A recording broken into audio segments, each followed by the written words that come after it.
파더스데이 주일 우리에게 주시는 하나님의 주시는 귀한 말씀이 있습니다. 구약성경 민수기서 11장 23절 한 절의 말씀입니다. 오늘 우리에게 주시는 하나님의 귀한 말씀은 구약성경에 나오는 민수기 11장 23절 한 절의 말씀입니다. 우리 다 같이 하나님께 소망을 두고 우리 다 같이 한마음 한뜻으로 합독하겠습니다. 야훼께서 모세에게 이르시되 야훼의 손이 짧으냐 내가 이제 내 말이 내게 응하는 여부를 보리라. 아멘. 오늘 함께 봉독한 민수기서 11장 23절 이 말씀을 통해서 저는 오늘 당신은 혼자가 아니다 라는 제목으로 은혜 말씀 나누겠습니다. 알렉산드르 뒤마 몬테 크리스토 백작이 이런 말을 했어요. 가장 깊은 슬픔을 느낀 사람이 최고의 행복을 경험할 수 있습니다. 그러니 살아가고 행복하세요.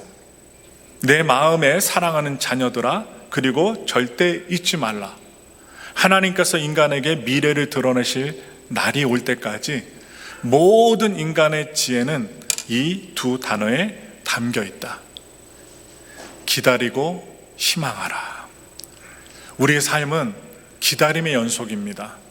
그리고 좋을 때도 있지만 힘이 들고 어려울 때 사람에게 주신, 인간에게 주신 소중한 것이 있습니다. 희망입니다. 희망. 사람이 희망을 잃어버리면 아무리 좋은 환경 속에 산다 할지라도 생명을 끊어버리는, 죽음에 이르는, 어둠에 이르는 경우에 이르게 됩니다. 오늘 한 아버지요, 지도자였던 모세를 소개합니다. 이스라엘 백성들 가나안 땅으로 인도하기를 소망했던 한 아버지요, 이스라엘의 지도자였던 모세. 그는 광야 한복판에서 절망합니다. 아니, 그렇게 큰 능력의 사람, 지팡이를 들면 홍해수가 갈라지고 하나님을 가까이에서 만났던 모세, 절망합니다. 그가 절망한 이유는 무엇일까요? 그는 그 절망을 어떻게 극복할까요? 오늘 함께 민수기의 말씀, 11장의 말씀을 살펴보면서 외롭고 절망 가운데 계셨던 분들, 특히 오늘 파더스데이를 맞이해서 남자들, 아버지들, 묵묵히 자기의 길을 걸어갑니다. 가정을 지켜나갑니다. 돈을 법니다. 또한 직장을 나가고 사업을 일굽니다. 한 가정의 리더자로서 주님 앞에 나가는데, 여러분, 자신만만하지만 어느 때는 외로움이 있습니다. 이러한 외로움과 또한 절망 가운데 있는 우리들의 마음을 어떻게 풀어야 할지 은혜를 나누고자 합니다. 오늘 본문의 상황은 시내산에서 하나님의 율법을 받은 후 1년이 지난 시점입니다. 1년이 지났어요. 그동안 성막이 완성됩니다. 이 성막 안에 메노라라는 불이 켜져요. 성막 안에 환히 비춥니다. 그래서 하나님은 은나팔을 만들라고 명령하셨어요. 왜 그럴까요? 행진할 때 그것을 크게 빠밤 불라고 명령하신 거예요. 그냥 아무렇게나 이스라엘 백성들이 광야에서 행진하는 것이 아니라 질서가 있었습니다. 은나팔을 만들어서 그 은나팔을 불 때 이스라엘 백성들이 행진하는 거예요. 둘째 달 스무날에 구름이 증거의 성막에서 떠올랐을 때 그 은나팔의 소리가 멀리 울려 퍼졌을 것입니다. 이스라엘 백성들은 이 동쪽에 있는 지파서부터 대오를 이루며 행진을 시작했습니다. 이런 분위기면 열흘 안에 가나안 땅에 도달할 수 있었을 것입니다. 열흘이면 도달합니다. 그러나 민수기 11장을 들어와서 보시면 분위기가 완전히 달라집니다. 본격적인 행진이 시작되면서 이스라엘 백성들 이 마음속, 이 생각 속, 무의식 속에 잠재 있었던 진짜 문제들이 드러나기 시작합니다. 우리의 삶도 마찬가지인 듯 싶습니다. 결혼식을 마쳤다고 해서, 다 같이 살 집을 마련했다고 해서 행복을 위한 모든 준비가 끝난 것이 아닙니다. 어쩌면 진짜 문제는 결혼식 이후부터 시작이 됩니다. 오늘 말씀은 이 광야의 여정에서 이스라엘 백성들의 이 공동체 안에 그동안 드러나지 않고 나타나지 않았던 진짜 문제들을 다루고 있습니다. 첫 번째 드러난 문제가 무엇일까요? 원망입니다. 원망. 시내 광야에서 이 바람 광야까지 오면서 백성들은 지쳤습니다. 여러분, 우리가 오늘 아침에도 뜨거운 햇살을 맞으면서 운전하고 이 교회에 오셨을 텐데 만일에 걸어오셨다면 어떻게 되었을까요? 진땀이 났을 거예요. 걸어왔다면 30분, 1시간 동안 걸어왔다고 생각해 보세요. 15분 진땀이 났을 거예요. 우리가 잠시 걷는 엘파소에 이 뜨거운 태양 아래 걷는 것도 힘이 드는데 사막, 광야의 한복판에서 걸어다니느니 어떻게 될까요? 힘이 든 거예요. 힘이 들어요. 그래서 시내 광야에서 바란 광야까지 오면서 백성들이 지쳤습니다. 그들은 광야 생활을 참지 못하고 악한 말로 원망했습니다. 인간이 이렇게 악해요. 하나님 은혜를 받고서도 악한 말로 원망해요. 하나님은 그들의 원망에 어떻게 대응하시냐? 불로서 심판하십니다. 그래서 함부로 원망하시면 안 돼요. 그것도 하나님께. 하늘을 향하여 함부로 원망하시면 불로 심판받습니다. 백성들이 어떻게 해요? 아 뜨거워, 불로서 심판당하고 죽으니 모세에게 부르짖습니다. 지도자여, 모세여, 아버지여, 우리를 도우소서, 살려주소서. 모세는 하나님께 기도함으로 그 불이 꺼지게 됩니다. 원망이 있었다면 이제 두 번째 문제가 있어요. 탐욕입니다. 탐욕. 우리 다 같이 민수기서 11장 4절의 말씀 우리 크게 읽겠습니다. 그들 중에 섞여 사는 다른 인종들이 탐욕을 품음에 이스라엘 자손도 다시 울며 이르되 누가 우리에게 고기를 주어 먹게 하랴. 지금 성도님들 가운데서도 고기 좋아하시는 분들 계실 거예요. 고기라면 막 그냥 정신없이 드시는 분들 계실 것입니다. 그런데요, 우리만 고기를 좋아하는 게 아닙니다. 이스라엘 백성들 속에 섞여서 다른 인종으로 하나님의 영광을 보고 출애굽하였던 다른 인종들도 고기를 좋아했어요. 이스라엘 중에 섞여 살던 사람들이 출애굽 당시에 이스라엘 백성들을 따라 나왔습니다. 이스라엘 백성들만 출애굽한 게 아니에요. 이방 백성들도 따라 나왔어요. 그들은 하나님의 권능, 10가지 심판의 재앙을 보고 해결함을 보았기 때문에 그 길을 따라 나선 사람들입니다. 그런데 광야의 길이 힘들고 목마르고 배고프고 고생이 많아지자 그들은 만족하지 못합니다. 금세 원망하고 불평하고 따지는 거예요. 욕심을 품게 되었습니다. 그들의 탐욕은 전염력이 강했어요. 여러분, 부정한 생각, 부정한 말, 이런 건 전염력이 얼마나 강한지 몰라요. 그래서 싸움이 일어납니다. 어디에서? 가정에서, 부부끼리, 형제들끼리, 교회에서도 마찬가지입니다. 사회에서도 부정의 말들, 탐욕들은요 산불처럼 번져나갑니다. 전염력이 강하다는 것이죠. 이스라엘 백성들이 이러한 다른 민족들의 불평과 원망과 탐욕에 의해서 물드는 거예요. 그 영향 때문에 어떻게 성경에 나오느냐? 울며 불평하기 시작합니다. 그 핵심적인 이야기가 뭐냐? 광야에서 고기 먹고 싶다는 거예요. 아, 고기 먹고 싶다. 아, 고기 먹고 싶다. 애굽에서는 값없이 생선도 먹고 오이도 수박도 부추도 파와 마늘을 먹었는데, 여러분, 애굽에서 뭐 먹었다고요? 생선, 오이, 부추, 파, 마늘. 우리 한국 사람들이 좋아하는 것들입니다. 그런데요, 고기가 없어요. 아니, 이렇게 얘기를 하면서 뭐라고요? 우린 만나밖에 먹진 않는다, 질린다 합니다. 그래서 뭐라고 했냐? 마지막에 정력, 기력을 잃었다고 합니다. 힘이 없다는 거예요. 풀떼기만 먹으니까 힘이 없고, 그리고 만나만 먹으니까 힘이 없다. 모세는 백성의 온 종족들이 각기 자기 장막문에서 우는 소리를 듣습니다. 여러분, 사람들이 우는 소리를 들으면 어떻게 해요? 스트레스 받아요. 짜증나요. 자기를 따라 나선 사람들이 행복해야 지도자도 행복한 법입니다. 아버지들이, 자녀들이 행복하고 아내가 행복해야지 여러분 교회 나와도 행복한 거예요. 그런데 어떻게 해요? 울고 불고 막 그냥 할퀴고 막 머리 뽑고 막 그냥 옷을 찢어버리고 막 맨날 하면 어떻게 해요? 남자들이 기가 막 죽어요. 그래서 오늘만큼은, 딴 때만큼은 미워도 오늘만큼은 여러분들의 남편들에게 힘을 주시는 말씀을 하셔야 돼요. 당신이 최고다. 다른 사람들이 아무리 멋져보여도 당신만은 못하다. 여러분, 매주같이 생겼어도 어떻게 찰떡같이 생겼다고 얘기하셔야 되고, 여러분 말을 해줄 때 여러분 힘이 솟아요. 힘이 솟아요. 말 한마디에 힘이 솟는 게 아버지요 남편입니다. 그런데 모세가 아버지요 지도자였는데 울고 불고 했더니 모세도 절망에 빠지는 거예요.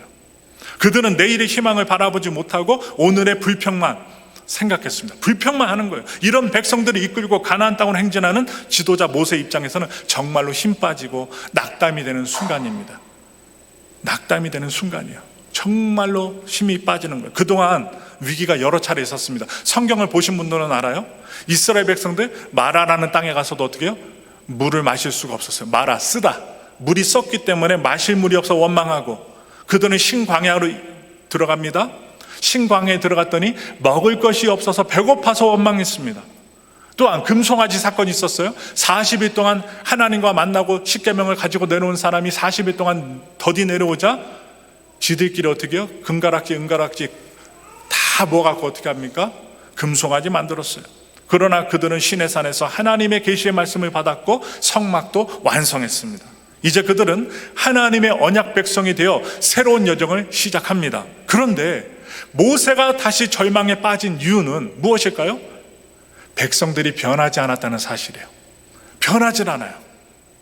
십계명을 가져다 주어도, 불뱀에 물렸다가 하나님께 노뱀을 만들어서 응답을 받아 불뱀에서 물려서 해독함을 주어도, 기적을 보아도, 만나를 주어도, 메추라기를 먹여주어도 변하질 않아요. 그들은 또다시 음식 때문에 불평하고 원망하는 옛 습관으로 되돌아갔습니다.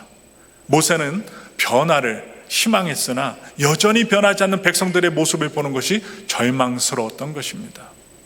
그래서 모세는요, 하나님께 하소연했어요. 부르짖었어요. 우리 그 내용 보겠습니다. 우리 다 같이 민수기 11장 13절부터 15절의 말씀을 힘있게 읽겠습니다. 이 모든 백성에게 줄 고기를 내가 어디서 얻으리이까? 그들이 나를 향하여 울며 이르되 우리에게 고기를 주어 먹게 하라 하온즉 책임이 심히 중하여 나 혼자는 이 모든 백성을 감당할 수 없나이다. 주께서 내게 이같이 행하실진대 구하옵나니 내게 은혜를 베푸사 즉시 나를 죽여 내가 고난당함을 내가 보지 않게 하옵소서. 여기서 주목하셔야 될 말씀이 있어요. 온통 모세가 하는 대사 중에 나오는 단어가 나라는 단어가 많이 나와요. 나뿐입니다. 그는 극심한 자기 연민에 빠졌어요. 이렇게 모세에게 번아웃이 오자, 힘이 빠지게 되자, 우울하게 되자 그는 하나님에 의해 세워진 지도자에서 그저 1인칭 단수인 나라는 단어만 외치는 사람으로 전락하고 맙니다. 모세는 차라리 자신을 죽여달라고 하나님께 호소합니다. 할 소리가 아니죠. 하나님께서 지도자로 세워주셨는데 하나님께 호소하는 거예요. 나 죽여주세요. 나 힘들어요. 성경에서 극심한 자기 연민과 절망에 빠져 죽을 뻔했던 사람들 나와요. 오늘 우리도 힘이 들면 죽고 싶다 할 때가 있어요. 우리만 그러는 게 아니에요. 성경에도 나와요. 선지자 엘리야도 그러한 탄식을 하나님께 고백했어요. 우리 열왕기상 19장 4절의 말씀 다 같이 읽겠습니다. 자기 자신은 광야로 들어가 하룻길쯤 가서 한 로뎀나무 아래 앉아서 자기가 죽기를 원하여 이르되 야훼여 넉넉하오니 지금 내 생명을 거두시옵소서. 나는 내 조상들보다 낫지 못하니이다 하고 자신을 낮춰요. 그리고 죽기를 원한대요. 하늘에서 불이 떨어지게 했던 기도자 엘리야 선지자였습니다. 여러분 그뿐만 아니에요. 예레미야의 모습도 비슷합니다. 예레미야서 20장 14절부터 18절 말씀 읽겠습니다. 내 생일이 저주를 받았다면 나의 어머니가 나를 낳던 날이 복이 없었다면 나의 아버지에게 소식을 전하여 이르기를 당신이 득남하였다 하여 아버지를 즐겁게 하던 자가 저주를 받았다면 그 사람은 야훼께서 무너뜨리시고 후회하지 아니하신 성읍같이 되었다면 그가 아침에는 부르짖는 소리 낮에는 떠드는 소리를 듣게 하였다면 좋을 뻔하였나니 이는 그가 나를 태에서 죽이지 아니하셨으며 나의 어머니를 내 무덤이 되지 않게 하셨으며 그의 배가 부른 채로 항상 잊지 않게 하신 까닭이로다. 어찌하여 내가 태에서 나와서 고생과 슬픔을 보며 나의 날을 부끄러움으로 보내는고 하니라. 한탄하는 거예요. 뱃속에서 안 나왔으면 좋았을 것을, 어머니 뱃속에서 죽었으면 좋았을 것을. 한마디로 뭡니까? 그는 죽고 싶다는 것입니다. 선지자 요나도 똑같아요. 요나도 보겠습니다. 요나서 4장 3절의 말씀입니다. 야훼여 원하건대 이제 내 생명을 거두어 가소서. 사는 것보다 죽는 것이 내게 나음이니이다 하니. 이제 좀 마음이 평안하세요? 우리만 힘들고 어려울 때, 문제가 생겼을 때 죽고 싶다 하는 게 아니라 성경에 나오는 선지자들도 죽고 싶다라고 했어요. 하나님의 사람들도 이렇게 절망했습니다. 그들은 절망의 깊은 밤을 통과해야 했습니다. 그들은 희망했던 바를 이룰 수 없는 한계 상황이 이르렀을 때 한계 상황에 부딪히자 절망에 빠졌고 하나님 앞에 서슴없이 죽여달라고 했던 것입니다. 여러분, 사람들은요, 변화를 좋아하지 않아요. 변화를 좋아하지 않습니다. 그래서 그런 사람들을 변화시키고 하나님의 기쁘신 뜻 앞에 굴복시키려면 많은 저항에 처하게 됩니다. 부딪히게 돼요. 싸움이 일어나요. 그래서 특히 유대인들을 인도하는 것은 더 어려운 것 같습니다.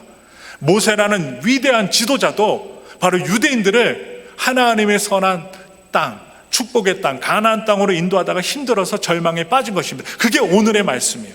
그런데 하나님의 사명자들이 절망할 수밖에 없었던 것은 사실 그들이 받았던 부르심 때문입니다. 부르심. 그들은 인간적으로 사람으로서 감당하기 불가능한 일에 부름을 받은 것입니다. 하나님이 시켜서 한 것이지 자기가 원해서 한 것은 아니에요. 모세는 노예였던 백성을 하나님의 계명을 따라 사는 자유인으로 만들라는 부르심을 받았습니다. 사람으로서는 불가능한 일입니다. 여러분, 사람이 바뀌어요? 안 바뀌어요. 잘.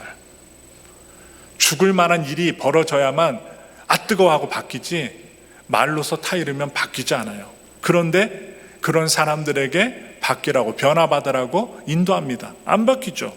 그런데 하나님은 그 모세가 이스라엘 백성들 이끌어서 변화시켜놓은 부르심을 받았어요.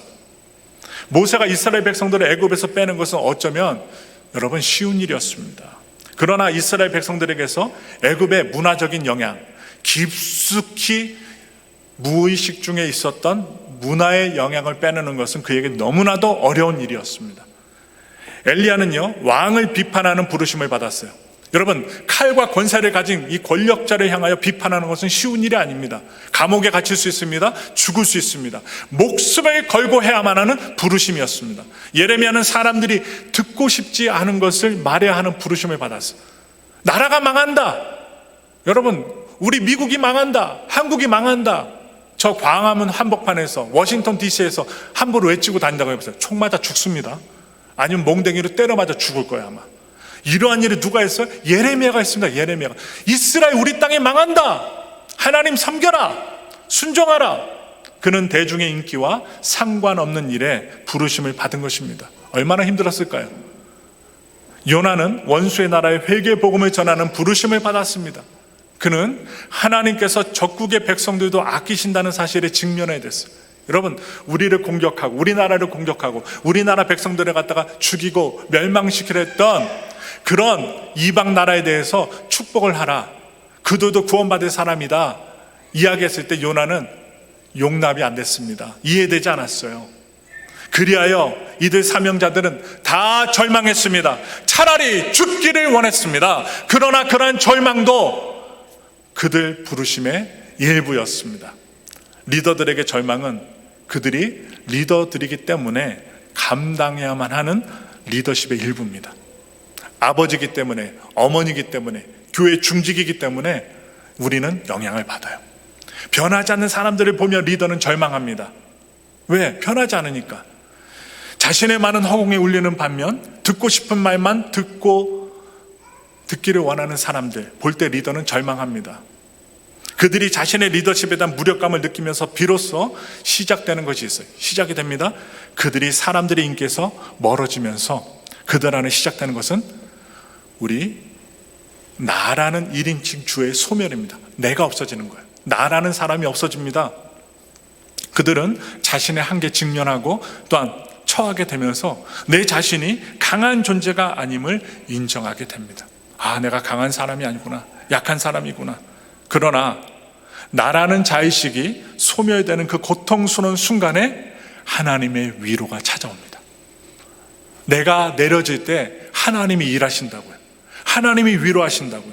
그리하여 자아가 소멸되고 하나님의 위로가 찾아온 그 자리에는 오직 한 가지만 남습니다. 다른 건 없어요. 부르심입니다. 하나님의 부르심만 남게 됩니다. 그 사람에게 맡겨진 사명입니다. 그것만 남게 됩니다. 이 시점에서 새로운 위대함이 탄생합니다. 이제 그러한 하나님의 사명자들에게 나란 사람은 더 이상 중요하지 않게 됩니다. 내가 인기가 있고 없고 사람들이 내 말을 잘 따르고 안 따르고는 중요하지 않게 됩니다. 왜냐? 중요한 것은 하나님이 내게 맡기신 사명과 그 일에 나를 부르신 하나님 한 분만이 중요하기 때문입니다. 내 안에 계신 성령님, 내 안에 계신 예수 그리스도, 내 안에 계신 하나님이 중요하다는 거예요. 하나님은 모세의 절망을 어떻게 치유하셨을까요? 여러분, 성경을 보시며 기도하시며 문제를 만나시면서 하나님의 일들을 주목해서 보셔야 됩니다. 먼저 하나님은 모세에게 그와 함께 백성의 짐을 나누어서 감당할 이 70명의 장로들을 세우라고 명령하십니다. 70명을 세우라는 거예요. 이것은 지금 자기 연민에 빠진 모세를 위한 하나님의 멘탈 케어였습니다. 여러분, 멘탈이 무너지면요, 육체도 무너져요. 살도 쭉쭉 빠집니다. 병도 있게 돼요. 멘탈이 무너지면요, 몸의 저항성이 여러분 무너지게 됩니다. 그러면 없던 병도 생겨요. 그러기 때문에 하나님은요, 모세를 위하여 70명의 장로들을 세우라, 너와 함께할 사람을 세우라 지도해 주십니다. 모세는 하나님께 뭐라고 얘기해요? 나 혼자는 이 모든 백성을 감당할 수 없습니다 라고 해요. 감당할 수 없습니다 호소했어요. 나 혼자가 무엇입니까? 히브리어로 레바디라고 합니다. 나 혼자, 레바디. 사람들이 절망할 때 빠지는 감정이 무엇일까요? 나는 혼자라는 자기 연민이에요. 나는 혼자야. 아무도 나를 이해 못해. 아무도 나를 도와주지 않을 거야. 나는 혼자야. 아, 비참해. 그런데 하나님은 이러한 자기 연민에 대한 처방으로 70명의 동역자를 구하라고 하신 것입니다. 하나님은 그 70명의 장로들에게 모세에게 주셨던 영, 모든 일을 행할 수 있는 그 성령이죠. 하나님의 영이 임하게 하십니다. 똑같이 일하게 하십니다. 그래서 모세는 이제 같은 영으로 같은 것을 말하는 70명의 동역자들을 보게 되었고 깨닫게 되었습니다. 하나님은 이 70명의 사람들을 통해 혼자라는 모세의 절망을 치유해 주신 것입니다. 우리도 언제 절망해? 나 혼자라고 생각하면, 아, 나 혼자야. 형제가 많은데도, 자녀가 많은데도, 가족이 많은데도 자기 연민에 빠질 수 있습니다. 모세에게는요, 지팡이가 있었어요. 그것도 홍해를 갈랐던 지팡이입니다. 싹난 지팡이에요. 뿌리에서 잘랐는데 어떻게 지팡이에서 싹이 납니까? 하나님의 능력이 지팡이죠. 모세는 그것으로 홍해를 갈랐습니다. 그러나 광야에서 그 지팡이는 기적의 도구가 되지 못했습니다. 하나님은 모세에게 이렇게 말씀하셨어요. 민수기 11장 23절의 말씀, 오늘 본문의 말씀입니다. 읽겠습니다. 야훼께서 모세에게 이르시되 야훼 손이 짧으냐? 내가 이제 내 말이 내게 응하는 여부를 보리라. 모세가 절망 가운데 빠졌습니다. 사고의 한계에 빠졌습니다. 그는 너희에게 고기를 주어 먹게 하겠다는 하나님의 말씀에 이렇게 대응합니다. 우리 볼까요? 민수기 11장 21절부터 23절. 23절에 전의 말씀이에요. 읽겠습니다. 모세가 이르되 나와 함께 있는 이 백성의 보행자가 60만 명이온데 주의 말씀이 한 달 동안 고기를 주어 먹게 하겠다 하시오니 그들을 위하여 양떼와 소떼를 잡은들 조카오며 바다의 모든 고기를 모은들 조카오리까. 여러분, 모세는요, 인간의 한계 안에 갇혀버렸어요. 우리 똑같아요. 무엇을 하나님이 행하라 딱 하면 제일 먼저 뭐예요? 계산부터 하는 거예요. 저는 돈이 없는데요. 아, 계산기 두들겨 보니까 저는 손해만 보는데요. 하나님 못해요. 모세가 그랬어요. 인간이 제일 먼저 행하는 현실에 대한 계산입니다. 제일 먼저 하는 게 계산이에요. 계산.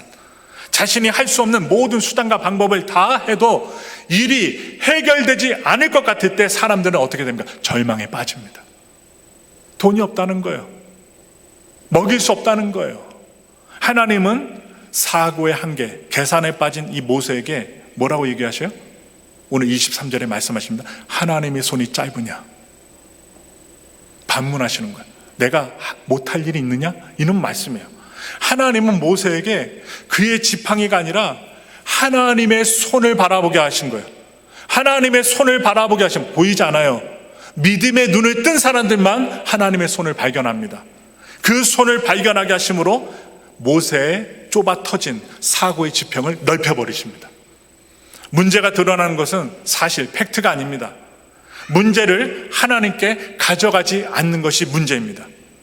우리 인간은 언제든 한계 상황을 맞이할 수 있어요. 한번 과거를 생각해 보세요. 현재를 생각해 보세요. 우리가 탄탄대로를 걸어왔는지 좀 뭔가 되는 듯 하는데 또 문제를 만나요. 또 한 문제가 해결되면 또 한 문제가 또 나에게 다가와요. 어디가 아파갖고 나음을 얻었는데 또 어디가 아파오기 시작해요. 한계 상황을 만납니다. 왜 하나님이 한계 상황을 주실까요? 하나님께 믿음을 두라는 거예요. 하나님의 능력으로 살라는 거예요. 그 한계 상황 앞에 사람은 절망하지만 하나님의 능력의 손을 바라보고 절망에서 빠져나오라는 거예요. 절망은 우리 인간의 조건입니다. 그래서 절망은 나 혼자 하는 것이 아니라 분명히 말씀드려요, 하나님 앞에서 하는 것입니다. 하나님 앞에서 절망할 때 하나님 우리에게 새로운 아이디어를 주시며 그 한계 상황을 돌파하게 하시는 것입니다. 따라서 하나님의 구원의 손을 바라보는 것이 절망을 치유하는 해법이라는 거예요. 하나님은 예수님을 믿는 사명자들의 삶을 쉽게 만들어 주시지 않습니다. 그것은 자기 사명 자체가 인간의 본성을 뒤집어야 하는 속성이 있기 때문입니다. 예수 믿는 게 보통 일입니까? 보통 일 아닙니다. 주일날 아침에도 일찍 일어나셔야 돼요. 기도도 해야 돼요. 누가 죽게 생겼으면 금식이라 안 먹으면서, 금식하면서, 아니면 절식, 물까지 단식 안 먹으면서 기도도 해야 돼요. 무엇입니까? 목숨 걸고 기도하는 거예요. 말씀을 보고 주님 앞에 나가야 되는데 어느 때는 부를 이룰 때도 있지만 어느 때는 위기, 내 재산을 잃어버리는 부의 위기까지 얻게 됩니다. 그러한 상황 속에 하나님을 믿고 의지하고 말씀을 믿고 따른다는 것은 인간의 본성을 뒤집어야 하기 때문에 힘이 듭니다. 그래서 사명자들은 오직 고독과 절망 속에서 하나님의 위로를 얻습니다. 사명자들이 힘든 건 단지 고난이 고통스럽기 때문이 아닙니다. 힘들어서가 아니에요. 고난 중에 위로를 경험하지 못해서입니다. 그래서 바울은 위로의 중요성을 이렇게 강조합니다. 우리 마지막으로 읽겠습니다. 고린도서 1장 6절의 말씀, 희망의 말씀 읽겠습니다. 우리가 환난 당하는 것도 너희가 위로와 구원을 받게 하려는 것이요, 우리가 위로를 받는 것도 너희가 위로를 받게 하려는 것이니 이 위로가 너희 속에 역사하여 우리가 받는 것 같은 고난을 너희도 견디게 하느니라. 여기 계시는 여러분 한 분 한 분 각자 하나님께 받은 사명이 있을 것입니다. 사명이 있어요. 저를 비롯해서 우리 모두가 사명이 있습니다. 그것이 가정에서 엄마가 되는 사명일 수 있고 직장에서 리더가 되는 사명일 수도 있습니다. 특별히 오늘 Father's Day, 아버지의 날을 맞이해서 한 가정에 중요한 아버지의 사명이 있으실 겁니다. 여러분들이 그것을 다 이루기까지 고난은 결코 저와 여러분을 비껴가지 않을 것입니다. 그래서 모든 사명자들에게는 무엇이 필요합니까? 위로가 필요합니다. 사람의 위로와 하나님의 위로 모두 필요합니다. 따뜻한 말 한마디, 정성이 담긴 사랑의 말 한마디. 힘들 때 다 안다고, 내가 경험했다고 하는 경험의 이야기가 아니라 힘이 들죠? 함께 힘을 내서 나갑시다 라는 작은 위로의 말 한마디. 그것이 있어야 고난을 견딜 수 있고 하나님의 메시지를 받아야 이겨낼 수 있어요. 그것이 있어야 절망을 극복하게 됩니다. 그 절망의 밤을 통과하여 나라는 사람이 없어지고 하나님의 부르심만 남게 됩니다. 그럴 때 우리는 인기와 상관없이, 나의 연약함에 상관없이, 그리고 고난의 크기에 상관없이 하나님의 부르심의 일에 계속해서 나의 삶을 헌신할 수 있게 됩니다. 저는 간절히 바랍니다. 성도님들, 이런 생각 가지지 마세요. 나 혼자 나는 절망을 절대로 갖지 마세요.